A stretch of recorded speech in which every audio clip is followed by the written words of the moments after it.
नमस्कार मित्रों, मैं खुशी सोनी आज आपके लिए लेकर आई हूँ जाज पंचम की नाक, जो कि कमलेश्वर द्वारा लिखित रचना है। चलिए इसके बारे में पढ़ते हैं। यह बात उस समय की है जब इंग्लैंड की रानी एलिजाबेथ द्वितीय मैं अपने पति के हिंदुस्तान पधारने वाली थी। अखबारों में उनकी चर्चा हो रही थी। रोज़ लंदन के अखबारों से खबरें आ रही थीं कि शाही दौरे के लिए कैसी कैसी तैयारियां हो रही हैं। रानी एलिजाबेथ का दर्जी परेशान था कि हिंदुस्तान, पाकिस्तान और नेपाल के दौरे पर रानी कब क्या पहनेगी। उनका सेक्रेटरी और शायद जासूस भी उनके पहले ही इस महाद्वीप का तूफानी दौरा करने वाला था। आखिर कोई मजाक तो था नहीं। जमाना चूँकि नया था।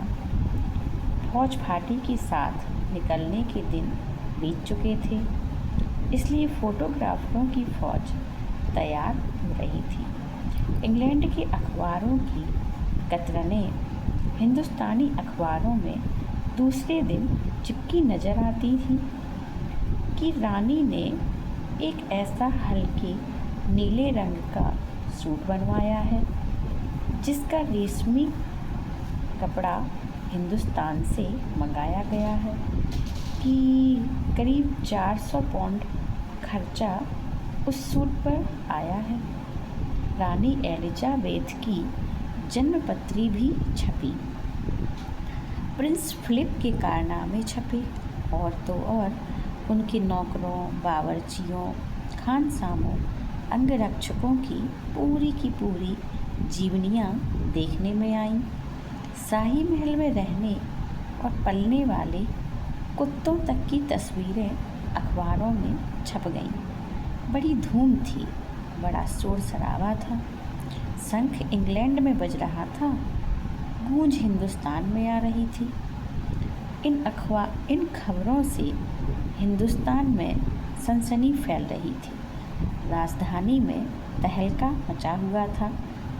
जो रानी 5,000 रुपये का रेशमी सूट पहनकर पालम के हवाई अड्डे पर उतरेगी, उसके लिए कुछ तो होना ही चाहिए। कुछ क्या, बहुत कुछ होना चाहिए। जिसके बावर्ची पहले महायुद्ध में जान हथेली पर लेकर लड़ चुके हैं, उसकी शान शौकत के क्या कहने। और वही रानी दिल्ली आ रही है। नई दिल्ली ने अपनी तरफ देखा और हुई साख्ता मुँह से निकल गया।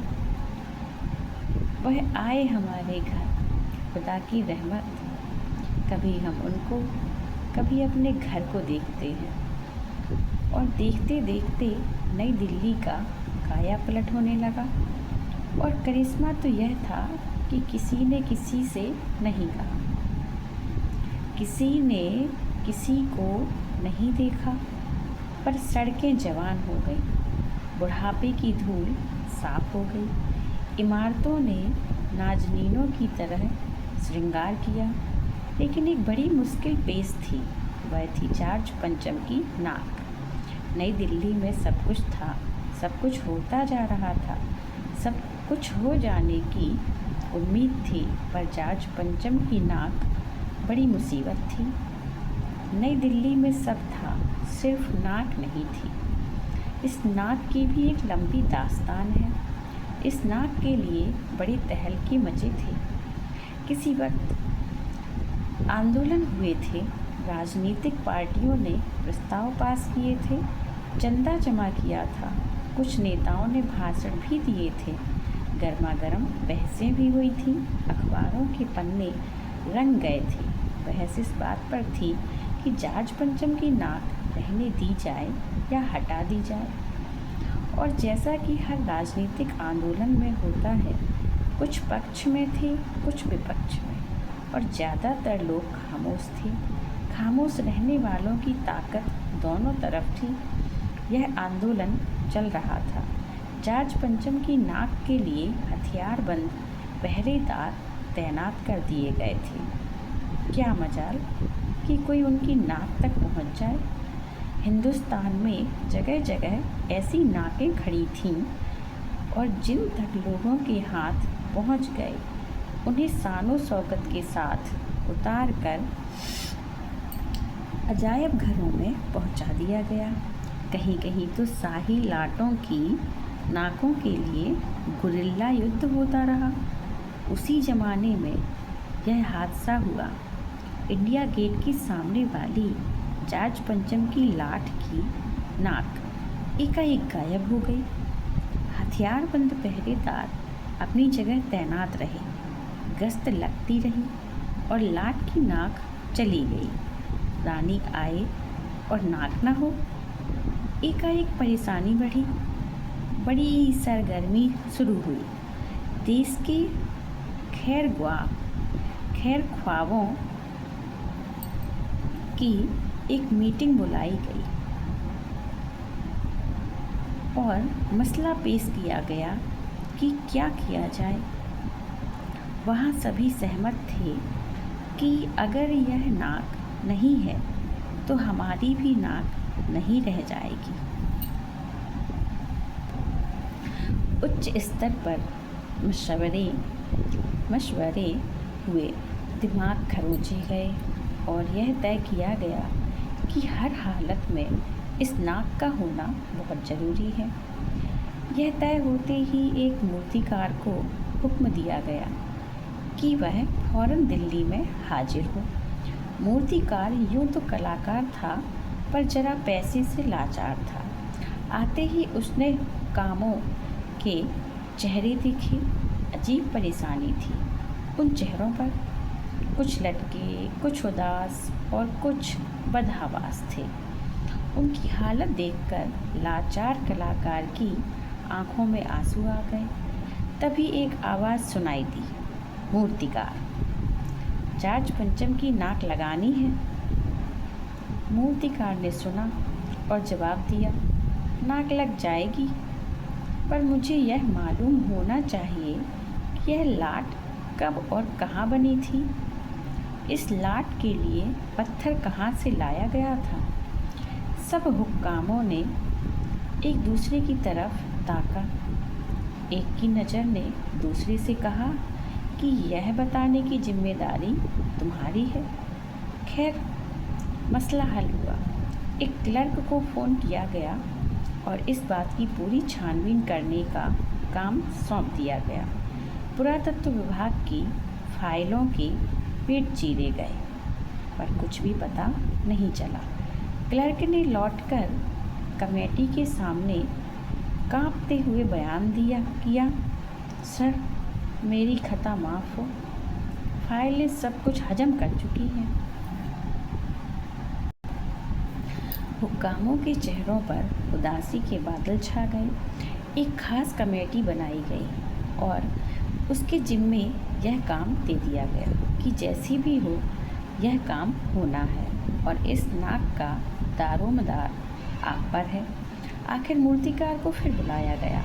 उसने मसला हल कर दिया। वह बोला, पत्थर की किस्म का ठीक पता नहीं चला तो परेशान मत होइए, मैं हिंदुस्तान के हर पहाड़ पर जाऊंगा और ऐसा ही पत्थर खोज कर लाऊंगा।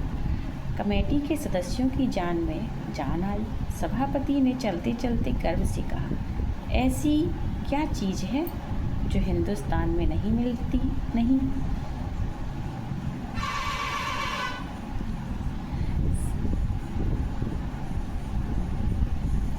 हर चीज़ इस देश के गर्भ में छिपी है।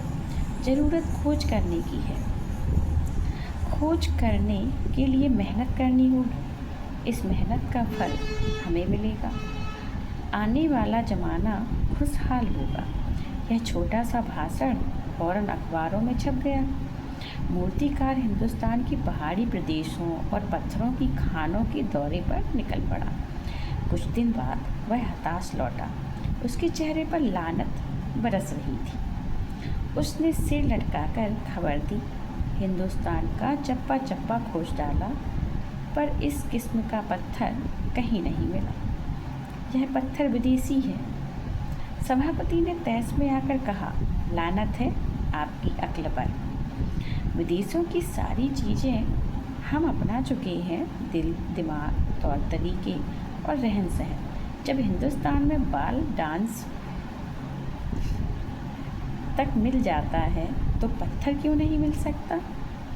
मूर्तिकार चुप खड़ा था। सहसा उसकी आंखों में चमक आ गई। उसने कहा, एक बात मैं कहना चाहूँगा, लेकिन इस शर्त पर कि यह बात अखबार वालों तक ना पहुँचे। सभापति की आंखों में भी चमक आई। चपरासी को हुक्म हुआ और कमरे के सब दरवाजे बंद कर दिए गए। तब मूर्तिकार ने कहा,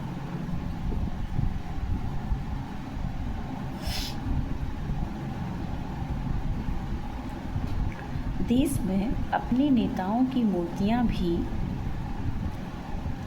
हैं। अगर इजाज़त हो और आप लोग ठीक समझें तो मेरा मतलब है तो जिसकी नाक इस लाट पर ठीक बैठे उसे उतार लाया जाए। सबने सबकी तरफ देखा। सबकी आंखों में एक क्षण की बदहवासी के बाद खुशी तैरने लगी। सभापति ने धीमे से कहा, लेकिन बड़ी होशियारी से, और मूर्तिकार फिर देश दौरे पर निकल पड़ा। जॉर्ज पंचम की खोई हुई नाक का नाप उसके पास था। दिल्ली से वह बम्बई पहुंचा। दादा भाई नौरोजी, गोखले, तिलक, शिवाजी, कावसजी, जहांगीर, सबकी नाकें उसने टटोली, नापी और गुजरात की ओर भागा। जी, गांधी जी, सरदार पटेल, विट्ठल भाई पटेल, महादेव देसाई की मूर्तियों को परखा और बंगाल की ओर चला। गुरुदेव रविंद्रनाथ, सुभाष चंद्र बोस, राजा राम मोहन राय आदि को भी देखा। नाप जोख की और बिहार की तरफ चला। बिहार होता हुआ उत्तर प्रदेश की ओर आया। चंद्रशेखर आज़ाद, बिस्मिल, मोतीलाल नेहरू, मदन मोहन मालवीय की लाटों के पास गया। घबराहट में मद्रास भी पहुंचा। सत्यमूर्ति को भी देखा और मैसूर, केरल आदि सभी प्रदेशों का दौरा करता हुआ पंजाब पहुंचा। लाला लाजपत राय और भगत सिंह की लाटों से भी सामना हुआ। आखिर दिल्ली पहुंचा और उसने अपनी मुश्किल बयान की। पूरे हिंदुस्तान की परिक्रमा कराया, सब मूर्तियां देख आया, सबकी नाकों का नाप लिया, पर जॉर्ज पंचम की इस नाक से सब बड़ी निकली। सुनकर सब हताश हो गए और झुंझलाने लगे। मूर्तिकार ने ढाढ़स बंधाते हुए आगे कहा, सुना है। मूर्तिकार ने ढाढ़स बंधाते हुए आगे कहा, सुना है कि बिहार सेक्रेटरिएट के सामने सन 42 में शहीद होने वाले बच्चों की मूर्तियां स्थापित हैं। शायद बच्चों की नाक ही फिट बैठ जाए। यह सोचकर वहाँ भी पहुँचा, पर उन बच्चों की नाकें भी इससे कहीं बड़ी बैठती हैं। अब बताइए मैं क्या करूं? राजधानी में सब तैयारियां थीं। जॉर्ज पंचम की लाट को मल मल कर नहलाया गया था, रोगन लगाया गया था, सब कुछ हो चुका था, सिर्फ नाक नहीं थी। बात फिर बड़े हुक्कामों तक पहुंची। बड़ी खलबली मची। अगर जॉर्ज पंचम की नाक ना लग पाई तो फिर रानी का स्वागत करने का मतलब? यह तो अपनी नाक कटाने वाली बात हुई। लेकिन मूर्तिकार पैसे से लाचार था, यानी हार मानने वाला कलाकार नहीं था। एक हैरत अंगेज ख्याल उसके दिमाग में कौंधा और उसने पहली शर्त दोहराई। जिस कमरे में कमेटी बैठी हुई थी उसके दरवाजे फिर बंद हुए और मूर्तिकार ने अपनी नई योजना पेश की। क्योंकि नाक लगना एकदम ज़रूरी है, इसलिए मेरी राय है कि 40 करोड़ में से कोई एक जिंदा नाक काट कर लगा दी जाए। बात के साथ ही सन्नाटा छा गया। कुछ मिनटों की खामोशी के बाद सभापति ने सबकी तरफ देखा। सबको परेशान देखकर मूर्तिकार कुछ अचकचाया और धीरे से बोला, आप लोग क्यों घबराते हैं? यह काम मेरे ऊपर छोड़ दीजिए। नाक चुनना मेरा काम है, आपकी सिर्फ इजाज़त चाहिए। कानाफूसी हुई और मूर्तिकार को इजाज़त दे दी गई। अखबारों में सिर्फ इतना छपा कि नाक का मसला हल हो गया है और राजपथ पर इंडिया गेट के पास वाली जॉर्ज पंचम की लाट की नाक लग रही है। नाक लगने से पहले फिर हथियारबंद पहरेदारों की तैनाती हुई। मूर्ति के आसपास का तालाब सुखाकर साफ किया गया, उसकी दबाव निकाली गई और ताज़ा पानी डाला गया ताकि जो जिंदा नाक लगाई जाने वाली थी वह सूखने ना पाए। इस बात की खबर जनता को नहीं थी। यह सब तैयारियां भीतर भीतर चल रही थीं। रानी के आने का दिन नज़दीक आता जा रहा था। मूर्तिकार खुद अपने बताए हल से परेशान था। जिंदा नाक लाने के लिए उसने कमेटी वालों से कुछ और मदद मांगी। वह उसे दी गई, लेकिन इस हिदायत के साथ कि एक ख़ास दिन हर हालत में नाक लग जानी चाहिए। और वह दिन आया। जॉर्ज पंचम की नाक लग गई। सब अखबारों ने खबरें छापी कि जॉर्ज पंचम की जिंदा नाक लगाई गई है, यानी ऐसी नाक जो कतई पत्थर की नहीं लगती। लेकिन उस दिन के अखबारों में एक बात गौर करने की थी। उस दिन देश में कहीं भी किसी उद्घाटन की खबर नहीं थी।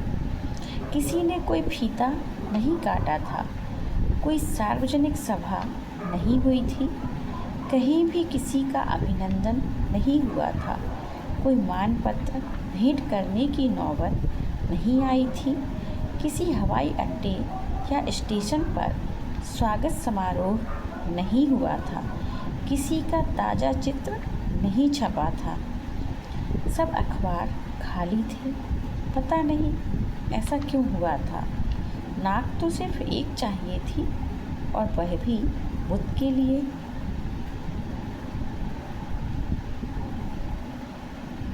तो ये था पाठ जॉर्ज पंचम की नाक। मिलते हैं अगले वीडियो में।